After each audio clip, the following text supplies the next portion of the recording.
आपका टॉपिक है critical phenomena of gases. Critical phenomena of gases से पहले हम थोड़ा सा देखेंगे गैसेस कब आइडियल होती हैं। आइडियल गैसेस तब होती हैं जब आपके पास आइडियल लॉस, जो आपके पास बॉयल्स लॉ, चार्ल्स लॉ और एवोगाड्रोस लॉ है, उसको ओबे करती हैं। तो जो गैस उसको ओबे करेगी वो आइडियल होगी। और आइडियल गैस में से यहाँ पे इस वक्त हम देखेंगे आइडियल लॉ में से आपके सामने कि बॉयल्स लॉ। बॉयल्स लॉ आपके पास बेसिकली क्या होता है कि प्रेशर, वॉल्यूम और inversely proportional to each other. हमने उसमें ग्राफ प्लॉट किए थे तो उसके कुछ कर्व्स आते हैं जिसे हम आइसोथर्म्स कहते थे। ठीक है, तो आइसोथर्म्स बड़े स्मूथ से होते हैं, तो उसमें कोई हॉरिजॉन्टल पोर्शन नहीं आता था। आपके कर्व्स ऊपर से नीचे की तरफ मूव करते हुए आ रहे हैं, जो ये इंडिकेट करते थे प्रेशर इंक्रीज करने से वॉल्यूम आपके पास कम होता है, प्रेशर कम करने से वॉल्यूम इंक्रीज करेगा, यानी inverse proportional to each other थे। इन्हीं लॉस को हम स्टडी करते हैं। अब बॉयल्स लॉ को थोड़ा सा आगे लेके चलते हैं, हम ग्राफ प्लॉट करते हैं प्रेशर और वॉल्यूम के दौरान। अब ये क्रिटिकल फिनोमेना बेसिकली स्टडी आपके पास तब होता है जब आपके पास आइडियलिटी से वो डेविएट करते हैं। आइडियल कंडीशंस वो होती हैं जिसमें गैसेस आइडियल बिहेव करती हैं और काइनेटिक मॉलिक्यूलर थ्योरी के पॉस्टुलेट्स को ओबे करती हैं। जैसे ही हम प्रेशर को हाई करते हैं तो आपको पता है गैस के मॉलिक्यूल्स एक दूसरे के करीब आएंगे और उनके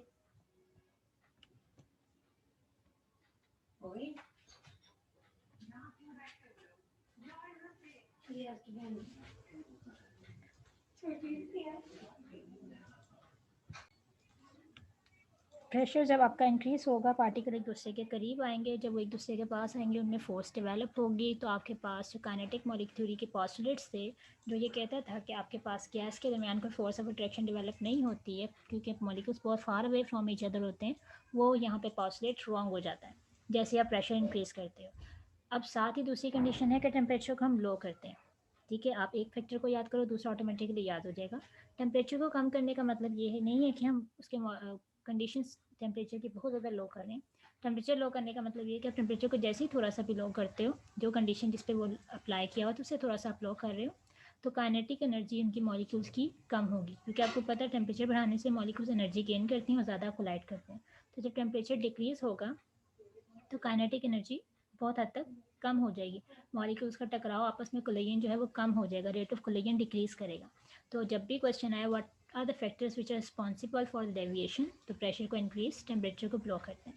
इन्हीं दो चीज़ों को हम लेके स्टडी करते हैं क्रिटिकल फिनोमेना को। इस फिनोमेना में आपके पास बेसिकली क्या होता है, हम कहते हैं कि आपके पास बॉयल्स लॉ के जो कर्व्स आते हैं उन्हीं को हम आगे स्टडी करते हैं, लेकिन ये प्रेशर को इंक्रीज करते हुए। ठीक है, प्रेशर को हम बढ़ाते जाते हैं। हम प्रेशर को इंक्रीज इतना करेंगे कि गैस आपके पास एक फेज से दूसरे फेज में आ जाएगी। दैट मीन्स वन स्टेट से दूसरी स्टेट में ट्रांजिशन कर जाएगी। गैस फेज से वो लिक्विडिफाई हो जाएगी। तो ये बेसिकली ज़्यादातर स्टडी जो की जाती है क्रिटिकल फिनोमेना की, वो आपके उन गैसेस पे की जाती है कि आपके पास कर्व्स जो आपके पास प्लॉट किए जाएंगे, आप उनका टेम्परेचर को लो कर दोगे। अब हम स्टडी करते हैं कि किस एग्जाम्पल के थ्रू करेंगे तो ज़्यादा क्लैरिफाई हो जाएगा। कार्बन डाइऑक्साइड से एग्जाम्पल लेंगे। उसमें आप देखो कि सबसे पहले क्रिटिकल फिनोमेना स्टडी किया था एंड्रॉय ने 1869 में, और उसने कुछ आइसोथर्म्स दिए थे। और वो आइसोथर्म्स कौन कौन से थे वो आपके पास ग्राफ की सूरत में यहाँ पे डिस्प्ले हुए हुए सामने। अब इन कर्व्स में अगर आप थोड़ा सा गौर करो तो आपके पास जो कर्व्स हैं वो कुछ इस तरह से शो किए गए हैं। एट सर्टेन टेम्परेचर आपके पास टेम्परेचर 50 है, उस पर 40 है, 31.1 है, 21.5 और 13.1 डिग्री सेंटीग्रेड। अब ये जो टेम्परेचर आपके सामने नज़र आ रहे हैं, ये टेम्परेचर आपको क्या शो कर रहे हैं कि कुछ आइसोथर्म्स लिए गए हैं। अब बॉयल्स लॉ को यूटिलाइज़ किया गया है। बॉयल्स लॉ में कंडीशन ये है कि टेम्परेचर को हम कांस्टेंट रखते हैं। तो उस टाइम जिस टाइम ये ग्राफ प्रेशर और वॉल्यूम के टाइम प्लॉट किया गया है, तो आप देखो ये बिल्कुल बॉयल्स लॉ की तरह है। और ये वो स्टेट है जहाँ पे बॉयल्स लॉ आपके पास क्या होता है, एप्लीकेबल होता है। बॉयल्स लॉ एप्लीकेबल है इस स्टेट पे, तो यहाँ पे आप लिख दोगे कि Boyle's law is applicable here. अब बॉयल्स लॉ इधर एप्लीकेबल है, तो आप इसका कर्व देखोगे ये बिल्कुल वैसे ही सेम कर्व है जैसा आप बनाते थे बॉयल्स लॉ में। जो इस कर्व को हम यहाँ पे कह देते हैं पैराबोलिक कर्व। बेहद स्मूथ सा कर्व आ रहा है। इस स्मूथ से कर्व में आपके पास कोई डिप नहीं आ रहा, कोई स्ट्रेट लाइन नहीं आ रही, कोई हॉरिजॉन्टल पोर्शन नहीं है। जैसे जैसे प्रेशर आपके पास कम होता जा रहा है, वॉल्यूम इंक्रीज करता जा रहा है। बॉयल्स लॉ ने ये कहा था। अब आप यहीं पे देखें कि इस पॉइंट पे जिसमें वॉल्यूम की वैल्यू आपके पास, सपोज यहाँ पे आपके पास थोड़ी सी वैल्यू 7-8 के करीब है, तो प्रेशर आपके पास बहुत ज़्यादा है। अब प्रेशर को जैसे डिक्रीज़ किया तो वॉल्यूम लेफ्ट साइड की तरफ मूव करना शुरू हो गया, राइट साइड पे, और वो इंक्रीज़ करता गया। तो वो कहता है जैसे ही हम प्रेशर को थोड़ा सा लो करते हैं, प्रेशर लो मतलब पहले 50 डिग्री पे प्लॉट किया ग्राफ, अब आप जो वैल्यू टेम्परेचर की फिक्स करोगे 40 डिग्री करोगे। उस ग्राफ में देखो आपके पास जब ग्राफ स्टार्ट हुआ तो बिल्कुल वैसे ही ग्राफ था जैसे आपके पास बॉयल्स लॉ का ऊपर की तरफ 50 डिग्री पे आ रहा है, लेकिन और ज़्यादा हम टेम्परेचर को जब लो करते जाते हैं प्रेशर को, तो आपके पास एक डिप आ रहा है, यहाँ पे थोड़ा सा चेंज आ रहा है, जो ये आपके पास हमसा आपके पास 50 डिग्री पे मौजूद नहीं था। जैसे ही आप थोड़ा सा आपने टेम्परेचर और लो किया, 40 से 31 की तरफ चल गए, आप प्रेशर को कम कर रहे हो, टेम्परेचर को कम कर रहे हो। तो टेम्परेचर कम करने का मकसद क्या है, आपके पास गैसेस आइडियलिटी से डेविएट करें। जब गैसेस टेम्परेचर कम करने से डेविएट करनी है तो उनकी एनर्जी बहुत ज़्यादा कम हो रही है, और आप फ़ौरन से देखो कि आपके पास जो कर्व है वो एक्सिस के करीब करीब जाने की कोशिश कर रहा है, क्योंकि टेम्परेचर कम है। जबकि बॉयल्स लॉ में हमने कहा था टेम्परेचर हम ज़्यादा करते थे तो कब आपका रीजन से दूर जाता है, अगर कम करेंगे तो रीजन के पास आएगा। तो जैसे 40 से 31 की तरफ हम मूव किए तो हमारा कर्व में थोड़ा सा एक डिप्स आपके पास आ गई, आपके पास स्मूथ कर्व नहीं आया। अगर हम टेम्परेचर को और लो कर देते हैं तो आप देखोगे यहाँ पे पॉइंट एफ पे जाके एक कर्व आपके पास, जब आपने स्टार्ट किया प्रेशर को इंक्रीज़ करना, तो आपको पता है प्रेशर इंक्रीज करने से क्या होगा, वॉल्यूम कम होगा।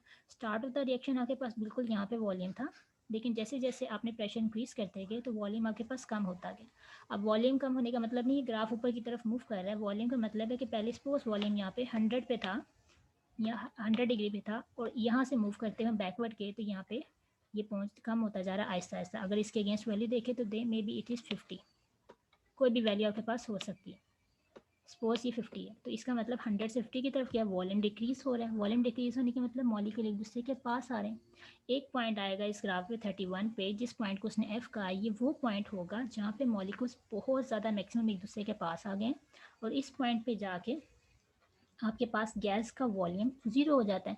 अब गैस का वॉल्यूम तो ज़ीरो नहीं होता, लेकिन मॉलिक्यूल इतने करीब आ जाते हैं कि उनकी अपनी स्टेट चेंज हो जाती है। इस पॉइंट पे जाके गैस लिक्विडिफाई हो जाती है। हम गैस कह देते हैं ये वो पॉइंट है जिस पे gas can exist in liquid form, यानी जो गैस आपने कार्बन डाइऑक्साइड ली थी वो 31.1 पे इस पॉइंट पे जाके पॉइंट एफ पे गैस लिक्विडिफाई होगी, और उसके बाद इसका कर्व बिल्कुल स्ट्रेट हो गया, parallel to the pressure axis, उसके करीब करीब पैरेलल होता जा रहा है।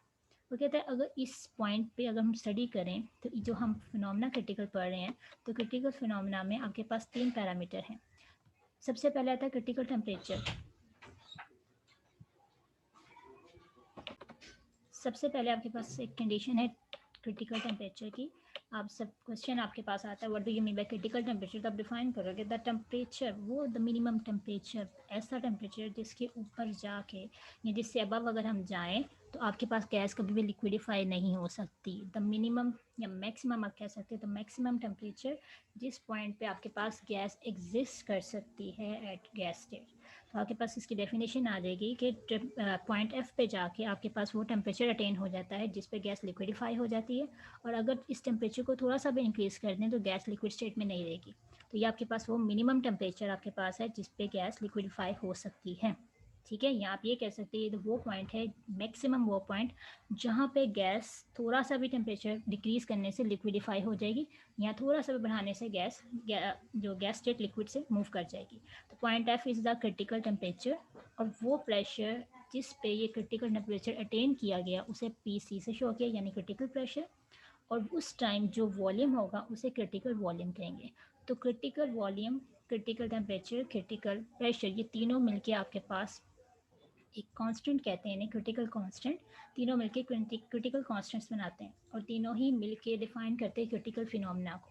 ठीक है, तो जिस गैस पे ये एप्लीकेबल होगी उसे, उस गैस को अगर लिक्विडिफाई करना है उस मिनिमम टेम्परेचर पे ले जाके, और मिनिमम टेम्परेचर का मतलब आप ज़ीरो पे नहीं, आप उस गैस स्टेट को लिक्विडिफाई करते हुए आना चाह रहे हो तो आप टेम्परेचर उसका बहुत कम करते जाओगे, और एक पॉइंट ऐसा आएगा जब जाके वो लिक्विडिफाई हो जाएगा। अब उससे नीचे अगर हम ग्राफ को थोड़ा सा मूव करें, आप ग्राफ देखो 31 से नीचे की तरफ जाते हैं 21.5। आपने स्टार्ट किया रिएक्शन, स्टार्ट में आपके पास वॉल्यूम मैक्सिमम था, जैसे जैसे प्रेशर बढ़ता गया फोर्सेस स्ट्रॉन्ग होती गई, पार्टिकल्स एक दूसरे के करीब आते गए, और एक टाइम आया जब जाके पॉइंट बी पे ये क्या हो गया, ये आपके पास जाके लिक्विडिफाई हो गया, यानी ये क्रिटिकल टेम्परेचर इसका अटेन हो गया। लेकिन उसके बाद थोड़ा सा हॉरिजॉन्टल पोर्शन आ रहा है। ये हॉरिजॉन्टल पोर्शन ये बताता है कि ये वो पॉइंट है जहाँ पे आपके पास इस हॉरिजॉन्टल पॉइंट पे बी और सी के दरमियान गैस भी होगी साथ, और लिक्विड स्टेट भी होगी, यानी ये वो स्टेट होगी जहाँ पे दोनों फेजेस साथ साथ मौजूद होंगे, गैस और लिक्विड फेज। तो जैसे जैसे आप क्रिटिकल टेम्परेचर से, जहाँ आपने टी कहा था, जिसे अगर क्रिटिकल टेम्परेचर किसी भी गैस का, फॉर एग्जांपल हम यहाँ पे कार्बन डाइऑक्साइड ले रहे हैं, तो कार्बन डाइऑक्साइड टेम्परेचर जो है क्रिटिकल वो है 31.1। लेकिन अगर आप 31.1 से नीचे आते जाते हो, जितना आप नीचे मूव करते जाओगे उतना ही आपका जो फेस है, हॉरिजॉन्टल पार्ट है, वो एक्सटेंड करता जाएगा, जो ये शो करेगा गैस काफ़ी टाइम के लिए इन प्रोपोर्शनल टू लिक्विड स्टेट होगी, उन दोनों के साथ साथ रहेगी। अकेला लिक्विड नहीं हो सकता, अकेला गैस नहीं हो सकता। तो अगर हम और टेम्परेचर को थोड़ा सा लो कर दें, 13.1 कर दें, तो आप देखो कि हॉरिजॉन्टल पोर्शन बहुत ज़्यादा एक्सटेंड हो गया। इसका मतलब यहाँ से लेके यहाँ तक आपके पास ये वो सिचुएशन आएगी, आप चाहे जितना मर्जी प्रेशर इसमें कम कर दो, इस स्टेट में आपके पास गैस और लिक्विड दोनों मिल के रहेंगे, यानी बोथ स्टेट एग्जिस्ट करते हैं। इसका मतलब आपके पास क्या हो सकता है, अगर हम थोड़ा सा कर्व ड्रॉ करते हैं एक्सप्लेन करने के लिए, ये आपके पास पॉइंट और यहाँ से बी एम को मिला दो, तो आप कह सकते हो आपके पास यहाँ पे सारी आपके पास गैस फेज है, यहाँ पे आपके पास वो फेज होगा जिसमें गैस भी है और लिक्विड भी है, और यहाँ पे आपके पास फेस जो इस टेम्परेचर से नीचे की तरफ होगा वो आपके पास टोटली लिक्विड है। तो अबव क्रिटिकल टेम्परेचर जो भी कंपाउंड आपके पास है वो गैसेस फेस में होगा। अगर कंपाउंड कार्बन डाइऑक्साइड ले रहे हैं तो 13.1 से जितना हम ऊपर जाएंगे वो गैस फेस में है, 31 से जितना नीचे आ जाएंगे वो लिक्विड स्टेट में। लेकिन अगर उससे नीचे हम टेम्परेचर करते हैं ज़्यादा, 31 से नीचे की तरफ, तो आपके पास एक और स्टेट आ जाएगी जो इन बिटवीन गैस और लिक्विड होगी, दोनों स्टेट इकट्ठी पाई जाएंगी। उस एरिया को आप थोड़ा सा शेड अगर करके दिखाते हैं तो ये सारा एरिया जो है आपके पास गैस और लिक्विड का होगा। तो इन्हीं पॉइंट्स को नीचे डिस्कस किया गया है, जो एक्सप्लेन किए गए हैं आपके पास कर्व, जिसमें आपको ये बताया गया है कि द टेम्परेचर 31.1 जो ग्राफ आपके पास EFG है is obtained and carbon dioxide becomes liquid at that point. If the temperature of carbon dioxide is maintained above this temperature, the liquefaction never happens. यानी अगर 31 से हम ज़रा भी बढ़ा दें तो लिक्विडफाई कभी भी गैस नहीं हो सकती। हाँ, इससे कम करते जाएं तो गैस लिक्विड में एग्जिस्ट ज़रूर कर सकती है, लेकिन इससे ऊपर नहीं करेगी। तो ये आपके पास क्या है, it is the temperature on which gas can never be above which liquidify, चाहे आप जितना मर्जी प्रेशर उस पर एग्जर्ट कर दो, इसे TC कहते हैं। जो मिनिमम प्रेशर उस टाइम हो PC, और जो मिनिमम वॉल्यूम आपके पास उस जो 1 मोल गैस का होता होगा उसे VC कहते हैं। टुगेदर ये तीनों कांस्टेंट क्रिटिकल कांस्टेंट कहलाते हैं, और जिस पॉइंट पे ये ग्राफ आपके पास क्रिटिकल पॉइंट आएगा उस ग्राफ को हम क्रिटिकल आइसोथर्म कहते हैं।